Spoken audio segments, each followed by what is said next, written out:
It's Andryanna here. Welcome to this episode of The Juggle is Real. I'm really looking forward to sharing this conversation with you in how we can lead even in the face of adversity. And I have the most wonderful guest who is here to share and impart her journey, her wisdom, her learnings, and teach us how we can be more loving and more kind to ourselves and more empathetic to those around us and lead with purpose and passion and truly see our challenges as our greatest strengths.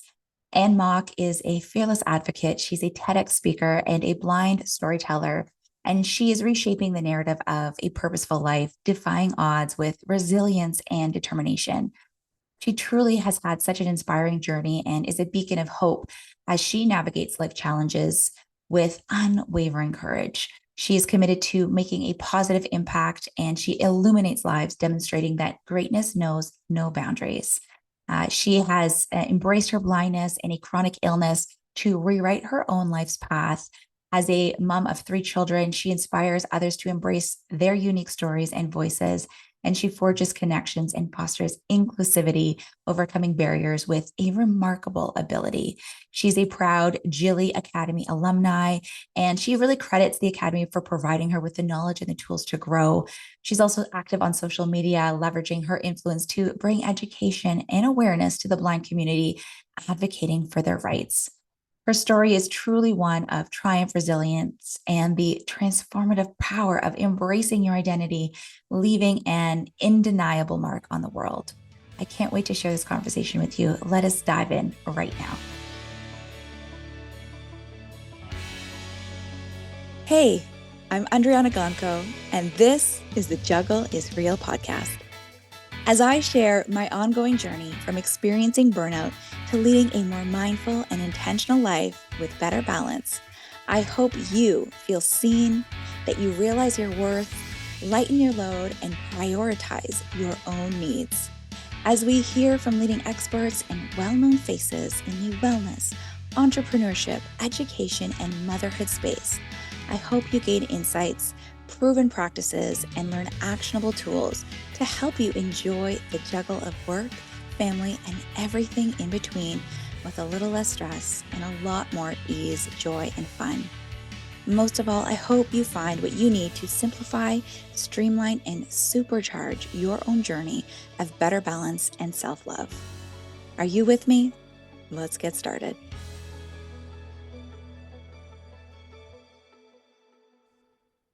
Welcome to The Juggle is Real, and thank you so much for spending some time with us here today. Thank you so much, Andryanna, for having me here. I'm so excited to speak with you and with your listeners as well. I think there's so many different things that I would love to chat with you about today. To begin, though, I would love to start with your journey and the challenges that you have been working through, the obstacles, and also the joy and the beauty and some of the incredible highlights. So, to begin, can you share your personal journey? And you call it owning your blindness, as well as Yeah. living with NDPH, which is new daily persistent headache. So what was this story? When did this happen? And what are some of those key moments that defined your path and how did it shape that approach that you have to life? My journey really began when I first noticed that something was wrong with my vision. My vision was declining as I was raising my three kids. They were in the busiest season of their lives, hockey, swimming, taekwondo, you name it. I was that classic chauffeur mom. Um, and I was actually the primary breadwinner for the family at the time as well, because my husband had suffered a stroke. So I was that one parent juggling and managing everything, finances as well. And I remember not being able to see the license plates right in front of me that I could see before. And then even the street signs, I could no longer read them. I knew what they were. I was so familiar with where I was going and what I was needing to do, but yet I couldn't see and read those street signs anymore. Um, it was a really confusing time. Uh, because I spent many years advocating for myself, trying to figure out what was going on, and until I got a diagnosis. But every And time that I went, how long would that period have been from when you first started noticing, "Hmm, that's weird. I can't see as clearly as I used to see that," and to when you received that diagnosis, what would have been that time period? And you said it was confusing, but like, was it a little bit frightening as well, I would imagine? yes, the time period was about 8 years. Okay. So every 2 years, you go and see your optometrist. And I would go and I would say, I can't see the things that I know I should be able to see. And he would look at my acuity test, the eye chart. He's like, your eyes are fine. Everything's fine. But Wow. yet I knew something wasn't right. Uh, and I actually thought I was having psychological issues too, because deep down I knew something was wrong, but yet the doctors, the clinicians kept saying everything is fine. And they would look at my Mm. eyes and say everything was fine. So Uh, it took a lot of time. And it wasn't until I um I decided maybe I'll get contact lenses.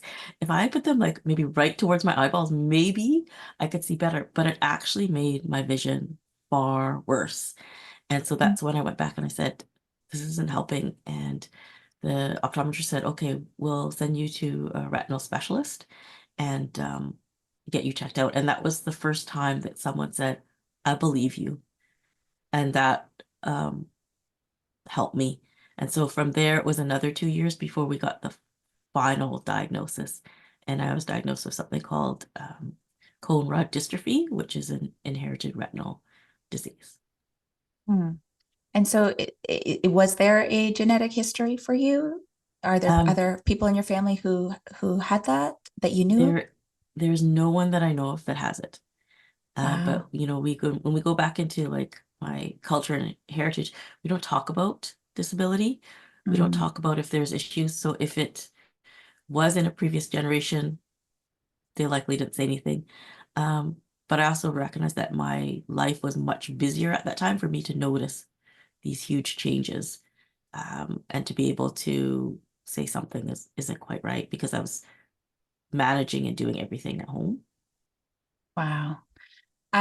You say that your culture, your heritage is one that doesn't speak about different things, very quiet. Now, for the listener, Mhm. I mean, you live in Canada, Yes. and are you Canadian, or have you come here from a different country, or what is that heritage that you're speaking of? So I have Asian heritage, and I came here when I was 2 years old. So I've Okay, basically like been a Canadian all my life. I it's don't what know you know. really. Yeah, I don't know anything else actually. And English is my first language for me. So really kind of like on the outs, from the inside looking out, I feel like I'm every like any other person. But it's when people point out the differences that I realize I am not the same and I'm different and I look different. But inside, I feel just like everybody else. It was growing up, that was hard. We were one of two Chinese families in our community at that time. And we did end up suffering a lot of bullying and racism. So that was a huge eye opener for me and has really shaped how I move through life today. Wow, I'm sure that absolutely would. And it is so interesting because you say that, and I think for many families, different cultures play a factor, and of course the people that we're around play a huge factor, but many families that that is the norm. To you don't talk about your problems, you don't talk about Yes. challenges, you sweep things under the rug, you pretend like everything's okay. And I would imagine that for you, having an upbringing as you did with an Asian family, growing up in a place where you felt the same but you looked different, and then going Yeah. through into your adult years as a mom where you felt different, but everyone was saying, you're okay, you're the same. Yes, yes. That must have been such a contrast for you. And I know you had a extremely significant impact with a TEDx talk that you did. I think a lot of these elements probably played a factor in why it was so successful and why you really had to share your voice and do this talk. So can you share more about what your TEDx talk was about and what the experience really meant to you and the effects that it's had on your mission? The TEDx talk was really a pivotal moment, really, in my journey of who I am today and what I now do. Um, Looking back, I could feel this huge audience staring back at me, but I really wanted to make sure that my words, every word counted. It inspired change and it would move the audience towards action.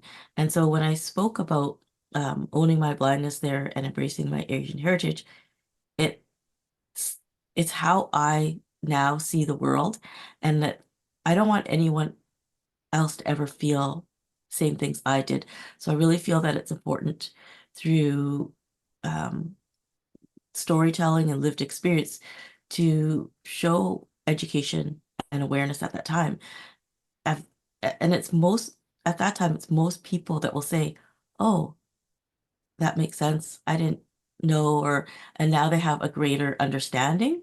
And I think that's how, we can impact and shift perspectives on things. Um, what my talk was about digital accessibility and how with it, what I would love to see is through the school system talking about disability, people being aware about disability, because disability is actually all around us, whether it could be our parents that are going through something, our personal selves, or even our children. And once our children are aware of disability, they have just a better worldview and they can be more compassionate. So as they move through education and then especially into the post-secondary, I have two grown kids now, and one is in IT and the other one is in graphic design. And they never touched on topics about accessibility, especially digital accessibility in the Mm. spaces that they're in. And so as these university students move into the workforce, they're part of human resources. They're part of marketing. They're part of computer systems in law, in medicine. And so it's important that they are aware and understand disability so that they can interact and help the world in a better place. That was my big idea thinking for my TEDx talk. That's beautiful. Thank you for having the courage to do that and really for sharing your journey to support others. I do want to talk more about, our families and how we're raising our children and digital accessibility. But before we move on, I think that, you know, there may be different challenges that we are facing, or, there might be different issues that are presenting itself to us. What I think that you are showing and that you are teaching so many about is that you can find your voice and you can find that purpose in the face of in the face of adversity. And what I find really really beautiful is that you're saying that you are unique in Mm. all of the many facets of your life, and that's a good thing, right? Yeah. It's a good thing that your culture has brought you here. It's a good thing that your blindness has brought you to support so many people, and Mm. you're now teaching your children and the next generation of how we can be more inclusive. What advice would you give to others who may be struggling, who may be in the place that you were, years ago when you were sort of in that confused state or frightened state and unsure of how to move forward? Do you have any advice that you can impart with the listener who's struggling? I think there's three things that I would give for piece of advice. Is number one is embracing that journey, and understand that our experiences are what make us unique. There's no Mm. one else like us, and what we can bring to the world and what we can bring to the table can be so powerful and so impactful. And it's really important to find that strength in your story and use it to connect with others. The other thing I would say is support yourself with supportive people who believe in you. Don't be afraid to seek help and the resources that can really guide you. My family has played a critical role in believing in me, and surrounding myself with people has made all the difference because they lift you up and they remind you of your worth and really help you navigate through those tough times. And then the third thing I would say was like, is take small steps towards your goals. Purpose often reveals itself through action and persistence. So Mm, even though finding your purpose can be overwhelming and you don't know, especially when you're facing those significant challenges, um, I try to set really tiny, achievable goals. And at my lowest, I used Instagram as self-care. I would make a goal of like, okay, I'll post one photo a week. And we didn't mention it before, but I suffered, we mentioned, but I suffered from uh, NDPH, new daily persistent headache, which is basically a headache that starts all of a sudden and doesn't end. So even as we're speaking today, I still have this headache that's just at the back of my head right now. But I've used it to push me.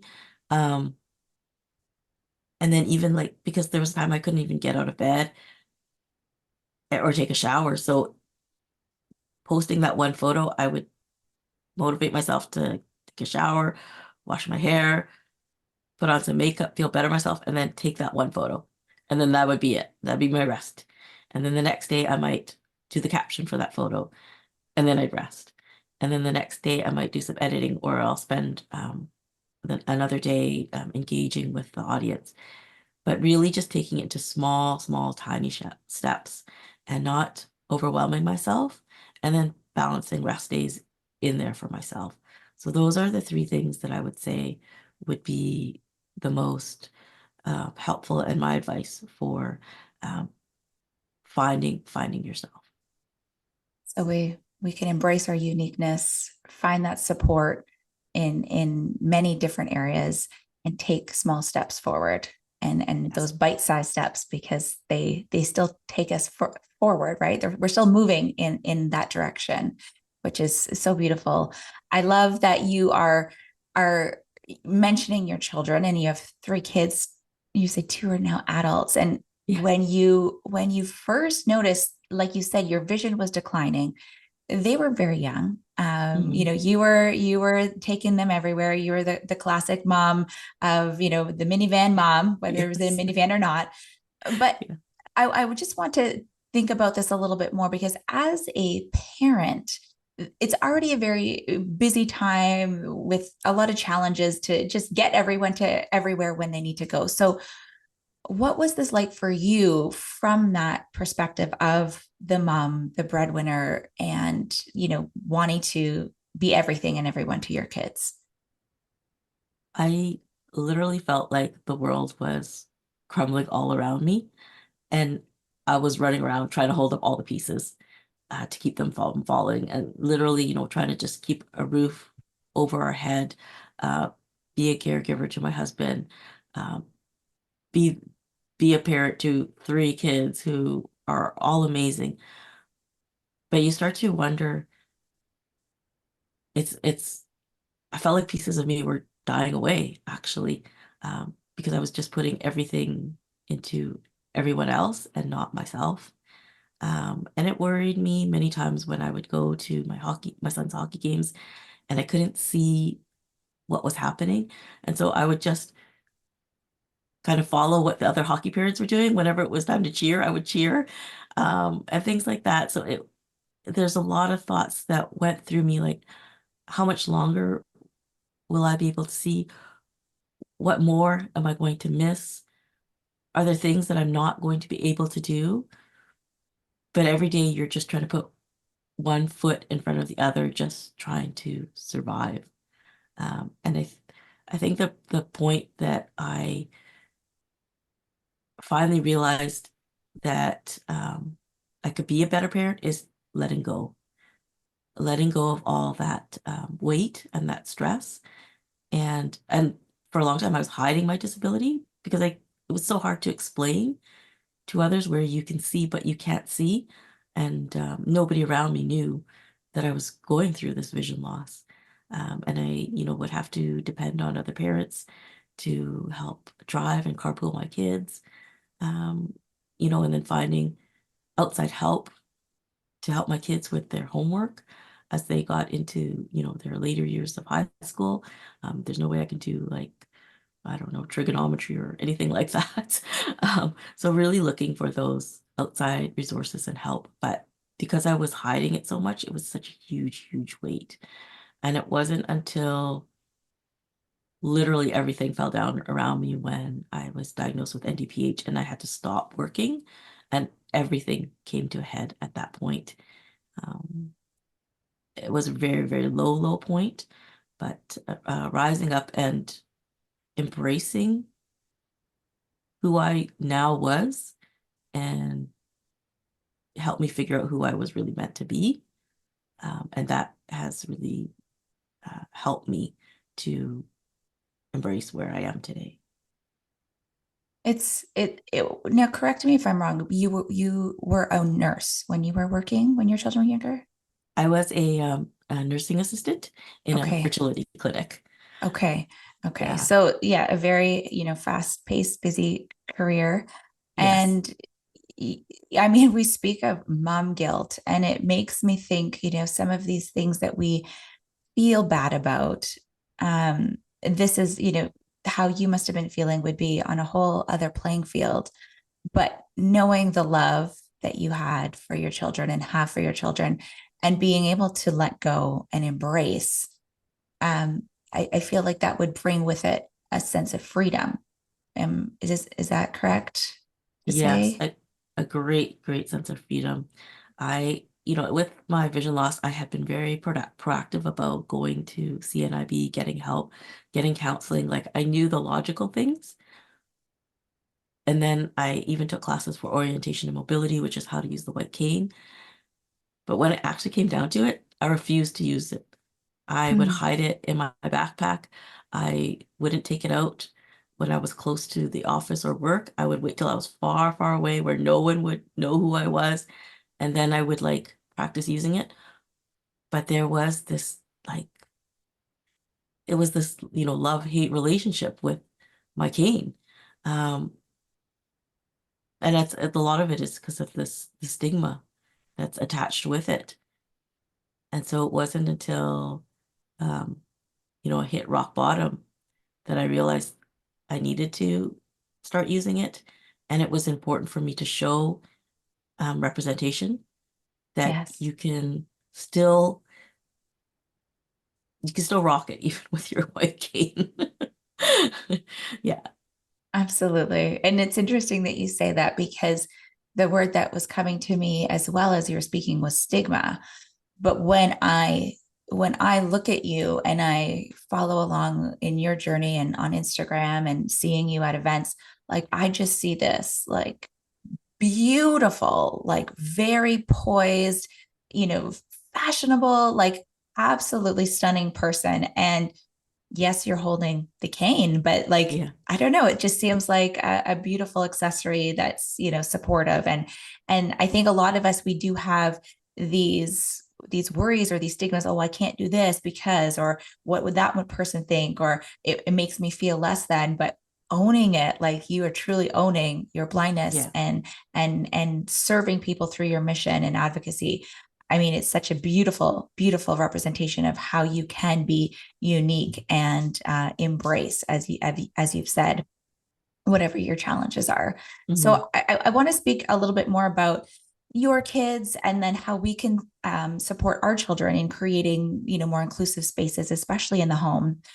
Hmm. Why do you think it is so important for us? You said, we need to be doing things in the educational system and at schools, and Yeah. I don't think we should be relying on our teachers to do this. So why do you think No. it's so important to teach our kids about inclusivity and empathy at a young age? And how do you think we could be more effective at doing this in the home? I think, inclusivity and empathy is so crucial because as it shapes our worldview and it fosters this compassionate society. Because children learn by example, and it's important for parents to model that inclusive behavior. And I found that my actions speak louder than words. I'll go out there, I'll go to like Walmart and I'll do my grocery shopping, I'll go to the mall and I'll swing my white cane, and there are lots of kids who will stop dead in their tracks, or they won't know what to do, or even parents as well. But this is when I really am open to uh, making a point of smiling warmly at people, greeting them, and it shows how to interact and be inclusive. And then also to ask for assistance when needed. Um, I really want to be open to kids' curiosity. So I'll answer any questions that they have and I'll just break it down into simple terms so that they understand. And most of them are like, oh, yeah, cool. Right. And, and then they just kind of go on about their day. But I think like those everyday things that I can do by continuing to show up in the world helps to broaden minds and open eyes to inclusivity and what's possible, and not to be afraid of disability. Yeah, so, so smart. Um, I know that in the past I have interviewed other people or spoken with friends and family members. And I think there's a little bit of a disconnect too, just because everyone is different and everyone's unique and our disabilities may present in different ways. And so sometimes, some people may be like, I don't like when people come up to me or ask me questions, Mm. or it bothers me when kids are staring at me or wondering why is this person and whatever circumstance they're in. um, are there any practical steps that we as families can take to create more inclusive environments at our home or encourage digital accessibility? Or are there any resources that we can look into to just try to be more well versed, be better educated, and better promote inclusivity in the home, and then so our kids can take that out to where they are every day? I think starting by creating that inclusive environment at home is the first step. Making thoughtful changes can make a big difference. A lot of times I organize the home so that it's not only so that I can find things, but so that there's routine and it's muscle memory. So it becomes part of them. And especially when tidying it up, I explain why it's important to tidy up. It's not so that I want to keep the house clean. It's if someone comes over, or you want to make your space that is clutter free, so that is safe and accessible for people who come in. And that's like focusing on those things that are important rather than you know, your chores and your clean up your room, which is all of course important. But if we can bring it out into a broader thinking level, I think Mm-hmm. that helps children understand why it's important and other reasons why it's important as well. Um, with digital accessibility, kids are so into social media now, and really explaining, because our life is so visual. Even those small steps like that, Instagram will provide you a step to put in alt text. Do that and explain why it's important, because those with vision loss or those who use a screen reader rely on that to understand and put the picture together. And when we talk about websites, during the pandemic, we were all shopping online. And for the vision impaired community, it really magnified how much web accessibility is lacking. If I need to find a pair of, white runners with a sparkle trim and the description isn't clear, I could end up getting something else that I don't want. Or I would have to rely on someone to describe that image for me. And, shopping you should be able to do things as independently as possible. So doing those little steps can make a difference. Small steps can create positive change and can really change someone's day or change someone's life. So it's thinking about those big picture things to help children understand. And then when you come across like documentaries or books or anything in life, talk about them. Talk about the different perspectives with the kids.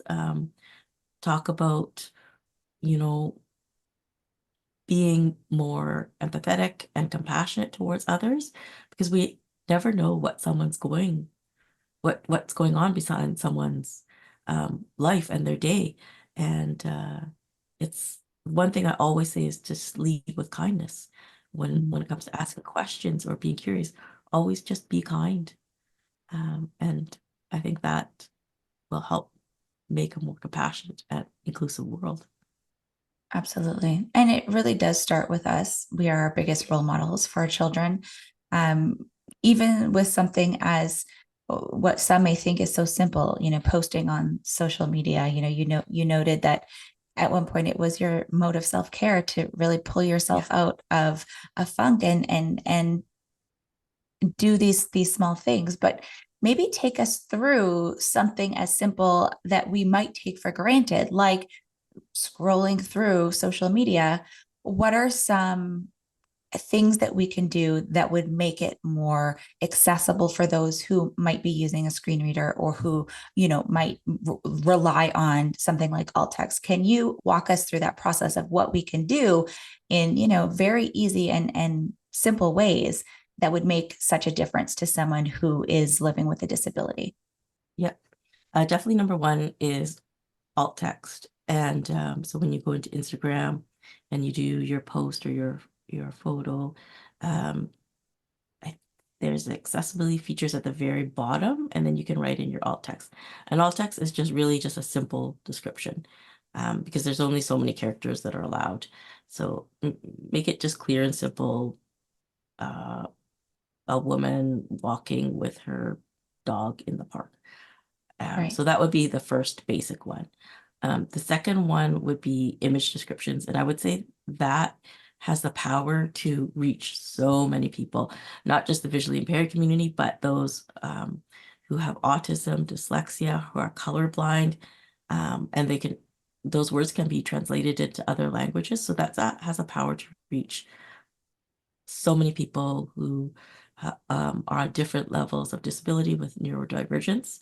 Um, Especially with we have reels now and videos and they can be so quick, but Mm. having that image description will really help to allow that person to take the time to read it, understand it. Um, and yeah, I think the third thing would be hashtags. Mhm. Making sure that they're camel case. So, for example, my Instagram handle was purpose in view. So I capitalize the first letter in each word. So the capital P, the capital I, and the capital V. And that will help the screen reader read the hashtag. Because if it's in all lowercase, the screen reader reads it like gobbledygook. It's like blah, blah, blah. It's, Right. it doesn't recognize each word. So I would say those would be important steps. Um, and a lot of times, if I can't read a photo, I'll like put it into Chat GPT and I'll say generate image description. And like that is such a simple and quick way to do that for your post. You can just copy and paste them there, and you can just uh, delete words or make it to fit you better. And a lot of times I'll hide things in my image descriptions that are a little bit of a story to see if anybody's actually paying attention or listening. So it's another way to like touch your audience. That's awesome. Now, what would the difference be between an alt tag and an image description then, if they're both sort of describing the image? The image description would be in the caption or Okay. in the comments, and it's longer and it's more detailed. Okay. So I might say, an Asian woman with long wavy hair is uh, talking to the camera, and she's walking on this sunny day. And that would be like a fuller image description, whether the alt text would be um, woman walking outside on a sunny day. Right. That would be Right. So you quick and can add a simple. little bit more detail and paint a better picture for the Yes, person. Okay. yes. I'm learning things. And I did hear you speak about the hashtags, and I have started doing the capitalized letters. And I think such a small thing that maybe we don't realize. And so the more that we can be open to and educate ourselves and tap into these different resources, I think it's supporting ourselves, but so many people, and we don't even realize the impact we're making. Um, Exactly. which does bring me to a very cool partnership that you have been working on with Google. Um, I'd love to learn more about this because you recently partnered with Google and you're going to be speaking at Heal the Voices 2024. Yeah, What it's called Healthy Voices Healthy 2024. Voices? Okay. Yeah. What an incredible experience. Can you Yeah. share what was it like working with Google, working with these partners, and what is it that they're doing that you're so fired up about? So with Google, I have a 6-month partnership with them. And so we are learning from accomplished social media influencers. So we have our mentors that are guiding us, and we're also partnering with our own fellows who have been selected. So there are 15 of us who've been selected, and it's called Google Grid, and it's uh, a new launch. So GRID stands for Google Rising Influencers with Disabilities. So we've been chosen out of, I think, over 300 applicants to be part of this program and to partner with Google. So we're refining our content creation skills to um, partner with other brands that Google has put us with, but mostly we're focusing on the accessibility features that Google has, and to not only show that they're for people with disabilities, but how those that don't have disabilities can use them, because they are just so actually brilliant. The way they've um, come across with this is like they've really tapped into what the needs of the people are, and then they've taken that and put it into their accessibility features. So the first one I did was for Google Lens and Maps, and I mean it's incredible. Like I'll look for my destination, and I can use the camera lens to guide me in the right direction that I need to go. And it's like these giant arrows that help you. And I'm like, this is fantastic for anybody that's traveling. After Academy in the city in Toronto, I went to Montreal and I was able to really fully use this feature. And I didn't feel the anxiety that I normally feel when I'm traveling and I can't see where I'm going. Like this gave me a 3D perspective. And then it popped up with different um, places along the way that might be interesting. So I thought this was just the coolest thing for anybody who goes traveling, whether you have a disability or not. But it makes those that struggle makes it a lot easier. Yeah, I mean, removing some of those barriers, removing some of the stress. And geez, like these technologies now, they're just making the experience just more fun and more enjoyable, Yes. and might take some of that hesitation out. I would think that if you challenge, if you're having trouble seeing where you're going, new places, new spaces, and the thought of going out of your comfort zone might be a bit daunting. And so Yeah. this seems like it's a beautiful way to support those who need a little bit of extra help. Yes. I found it. I enjoy traveling so much more, and it made me so excited to travel again and do more. And yeah, it just opened up this whole new world for me, where I was very nervous when I originally took the flights and was doing things. I'm very, very positive about the experiences I've had, even on the airlines as well. Like it's been amazing. Well, kudos to you for doing the things and putting yourself out there and accepting the help and the support and Mhm. being open to trying new things that can help you and now sharing it with all of us. You mentioned the Jilly Academy. I mean, we've got to Yeah. talk about this. How could we not talk about this? Because it was my first introduction to your world and your journey. And I heard you speak in Toronto back in April at the Jilly Academy in the City event.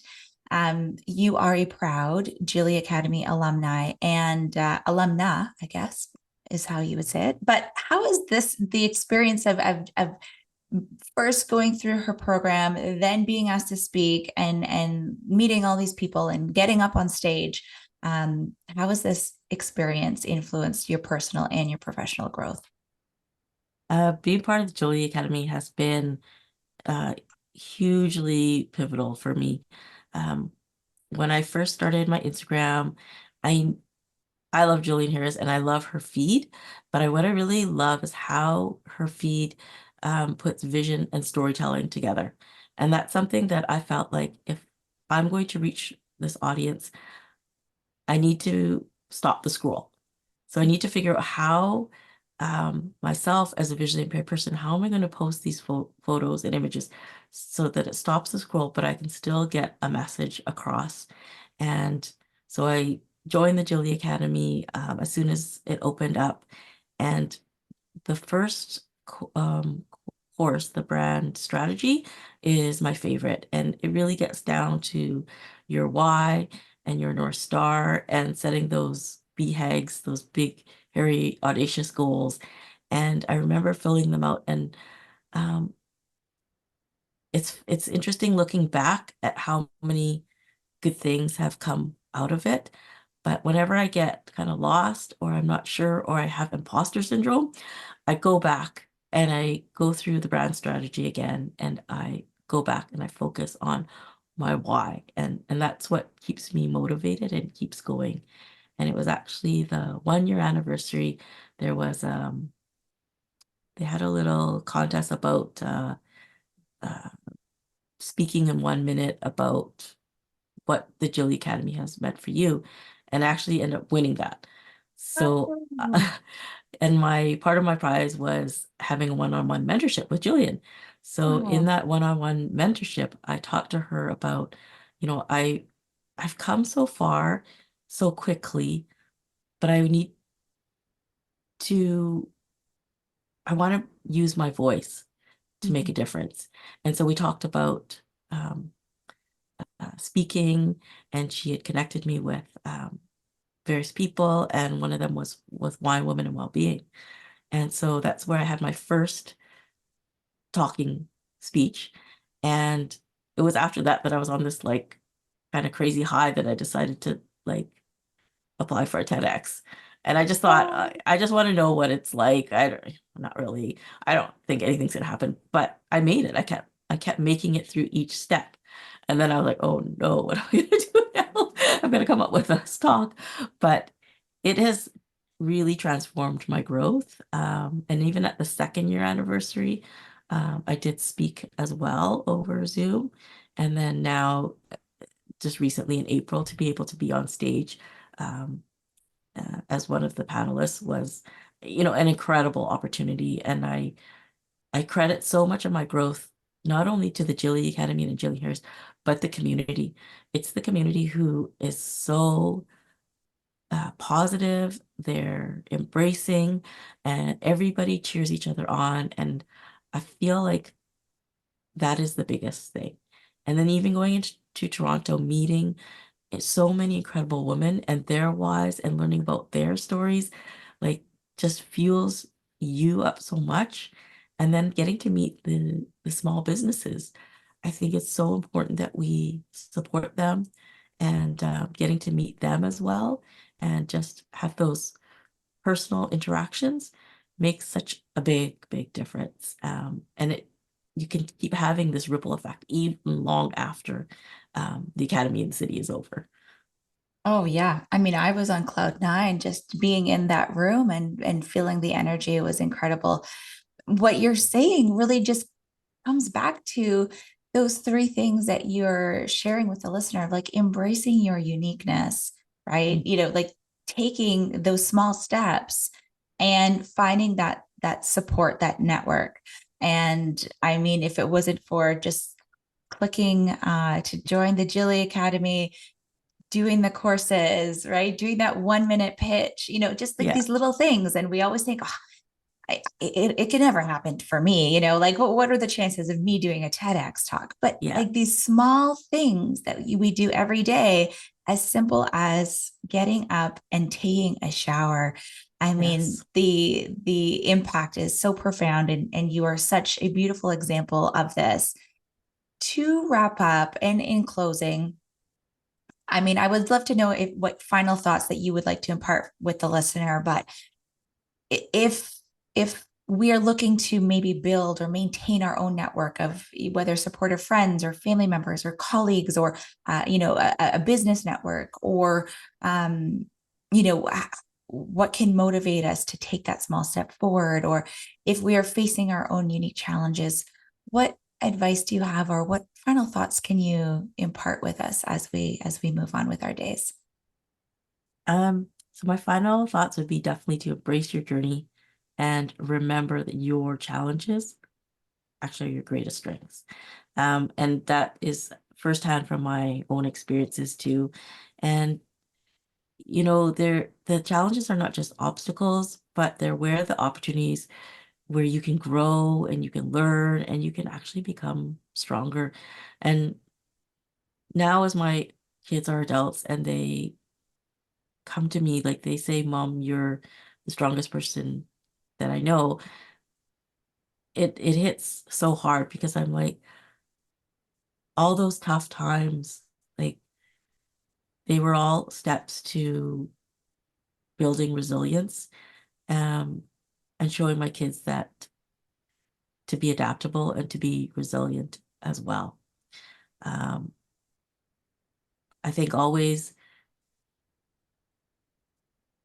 be adaptable, stay resilient, seek out support, and don't underestimate the power of your story and who you are, like innately who you are. Because your experiences matter no matter how challenging they are, and they can really inspire and uplift someone else. Because you never know who's listening and who's watching you and how you can impact that person.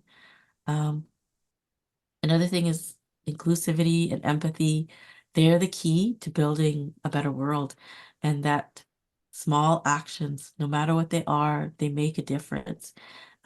So take those steps every day to create a more inclusive, and compassionate environment. Educating our children about diversity and inclusion. Um, and then to anyone facing those challenges, I definitely want to say that you are not alone. It is very, Mm. very isolating, and it is very, very difficult in those darkest periods.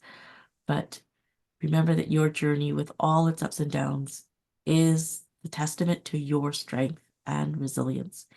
Embrace it, share it, use it to connect with others, because that's how we can all together build a world that values everyone and includes everyone, re regardless of their abilities or circumstances.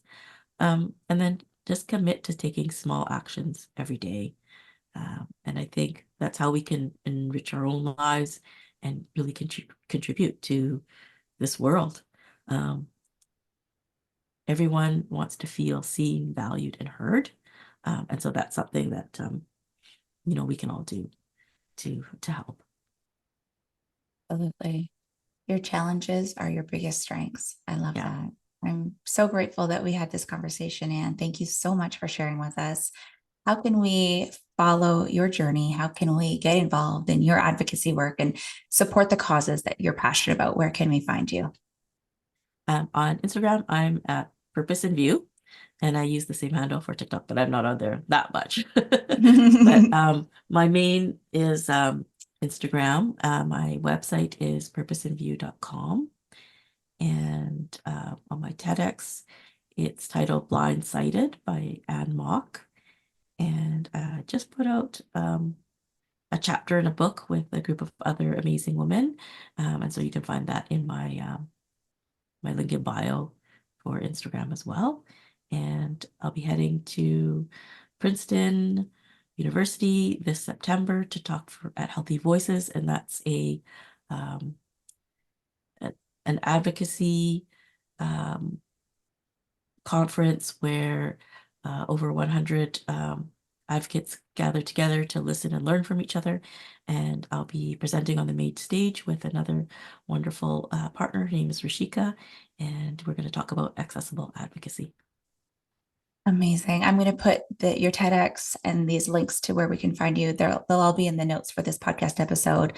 And I'm so inspired by you. And I thank you for all that you've taught me and all that you've imparted with the listener. Thank you so much. Thank you. Thank you so much. And thank you for having me here. It's a wonderful conversation. I hope you enjoyed this conversation with Anne. What a beautiful person. I'm so grateful for her time and all that she's doing to share and to teach and to support others. Some of those main takeaways for me really were those three key areas: to embrace your uniqueness. Your challenges really are your greatest strength. So how can you tap into your uniqueness and really support others through your journey? I love what she said about saying yes to support, asking for help, and building your own network of friends and family and community members that really are there to help you and to want you to thrive and rise. And there are so many different places that we can find this and seek this out. But the important part is really to seek it and to ask for that support. And then, of course, the third point of just take that small step. Just these little bite-sized pieces truly do add up. And you definitely don't get to the top of the mountain right away. You have to make your way up one step at a time. And seeing how Anne has made such incredible shifts in the face of adversity, in the obstacles that she has overcome and is still working her way through, to now advocate, to now partner with incredible brands, to now be there to speak to others and share her story so that we can see that representation, so that others who are having challenges can see themselves through her journey and can stand up and, release that stigma and find that freedom as well. If you enjoyed this episode, I would truly appreciate if you could rate it and write me a short review in Apple Podcasts. If you can share it with a friend, perhaps someone who's going through their own unique challenges that could benefit from hearing this, please send it off to them and follow along with Anne's journey. There's some links in the notes for this podcast episode so you can see the great work that she's doing and maybe learn some more. Add those alt text and those image descriptions. Use the capital letters in your hashtags and do all of the things to make this a more kind, loving, and inclusive world. It starts with you as a role model, and it really does emanate outward. Thank you so much for listening to this episode of The Juggle is Real. I can't wait to see you back here for more. Until then, take good care.